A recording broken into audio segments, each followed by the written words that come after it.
of using shell companies and relatives to hide their true ownership. For those who wish to hide their money, British dependent territories such as the Cayman Islands, Jersey and the British Virgin Islands are the destination of choice. In the past, Britain has claimed that these jurisdictions are independent and it cannot dictate their laws. I listened to the Foreign Secretary correctly detail the importance of avoiding sanctions leakage, and she was asked twice in this statement about British overseas territories. I detected a reluctance to go into detail on that. I've been very clear that we will absolutely be including overseas territories in all of these measures we're taking. We contacted the Foreign Office because we wanted to ask them if they would now take similar action against illicit money from other countries. The Foreign Office declined to be interviewed for this documentary.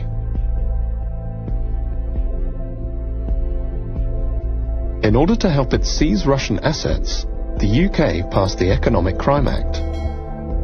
The aim of the Act is to help law enforcement identify and seize illicit money in the UK. The recent Economic Crime Act basically passed into law that any trusts that are involved in the ownership network of a property now have to declare the beneficial ownership to HMRC. However, that trust register is not public, so we're not entirely sure what information is even on it, whether that information is verified or how effective it is. Overseas trusts that own UK property will also have to register, under law will have to register there. I don't know how much that will be enforced in practice. It's hard to say. It's not really clear how exactly that's going to be implemented, and so for example, if we look at the register of persons with significant control over UK companies, a lot of people complied with that.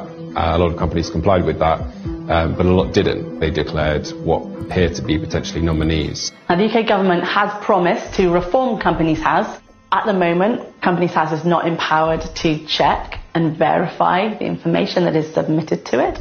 It's quite possible to write down, like I said, Mickey Mouse or Donald Duck, not the real beneficial owner, and no one's really going to check that information.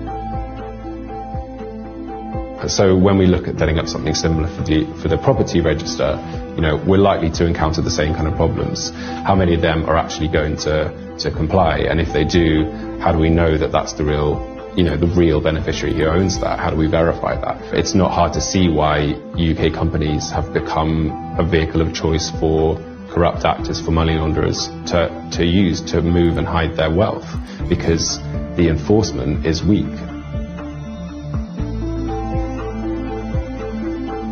We wanted to speak to the NCA about what they felt would help them tackle the issue of money laundering in the UK. The NCA did not agree to speak to us. The NCA is a department of the British Home Office. We were interested to find out if the NCA felt it could act outside of the ministry it forms a part of, or whether its prosecutions were directed by the interests of the government, rather than in the interests of the prosecution of crime. In February 2022, the Guardian newspaper reported that the former Conservative minister, Lord Foulkes, who attempted to introduce a public register of overseas property owners in 2017 and 2018, was approached by civil servants from 4 government departments who told him to drop the public register of overseas property owners. Lord Foulkes told the newspaper that it is a real irony that our reputation for protecting the rule of law is one of the things that attracts people who have very little regard for the rule of law themselves and come from countries which ignore it almost altogether. We approached the FATF, the National Crime Agency, the Foreign Office, John Glenn MP, the Economic Secretary to the Treasury, and Priti Patel MP in charge of the Home Office. None of these individuals and organisations agreed to take part in this documentary. But when we contacted Imran Khan, the then Prime Minister of Pakistan, Imran Khan agreed to our request for an interview. Hello, Michael. Nice to meet you. How are you? Very well, thank you. And you? Good. So you're not going to be in the camera?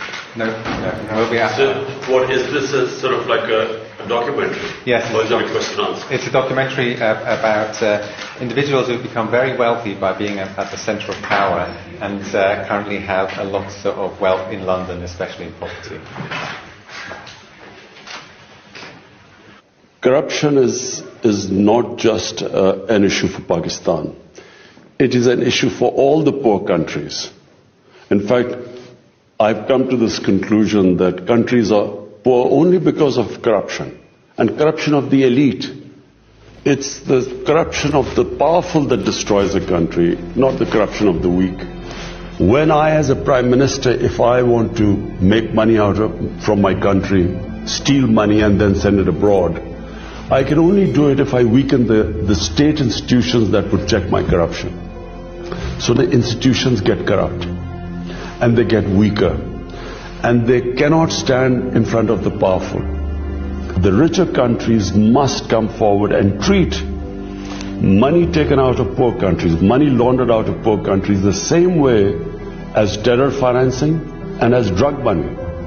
Because these two, terror financing and drug money, affect the richer countries, the laws are very strict. But there's hardly any attempt to stop this plunder of the poor countries. I feel that there is no incentive for rich countries to repatriate money or take action against these people, because they benefit from them.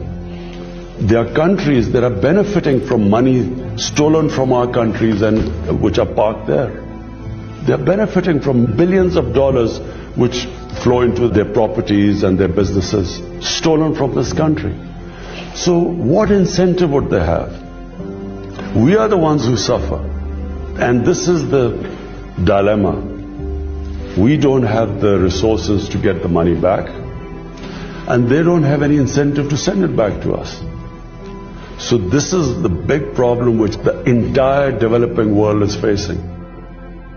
I guess it's a question of now hiring more expensive lawyers abroad. But you see, when you look at the laws, they basically favor, I'm talking about the richer countries as a whole, they tend to favor the crooks. It is so complicated to get your money back.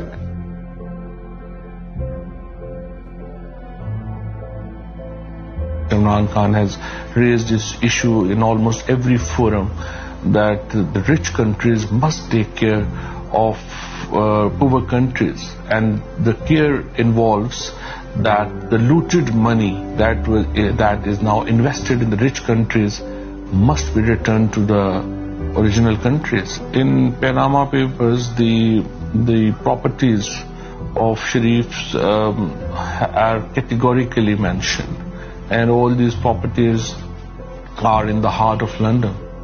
And everyone, including the British government, knows that these properties are actually bought from laundered money.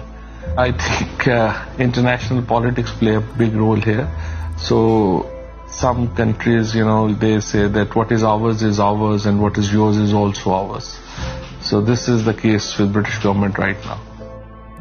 The United Kingdom, that the United States increasingly, that various other territories in the West are not only refusing to dismantle or make more open and accountable these kinds of systems, but are actively supporting territories that allow for the inflow of illicit financial wealth, and the world needs to be able to wake up to something like this.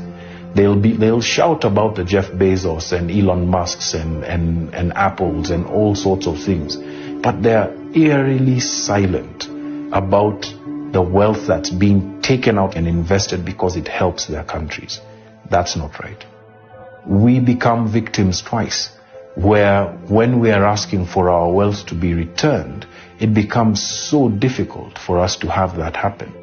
The Congolese still don't have the wealth from Mobutu Sese Seko's reign returned. The Nigerians still don't have wealth from Sani Abacha and many other people returned. I'd say the same probably of the Dos Santos regime. Countries that actively build these systems, actively finance these systems and protect them, don't do enough to be able to make them more open and accountable. That's just not right. Offshore leaks have revealed time and time again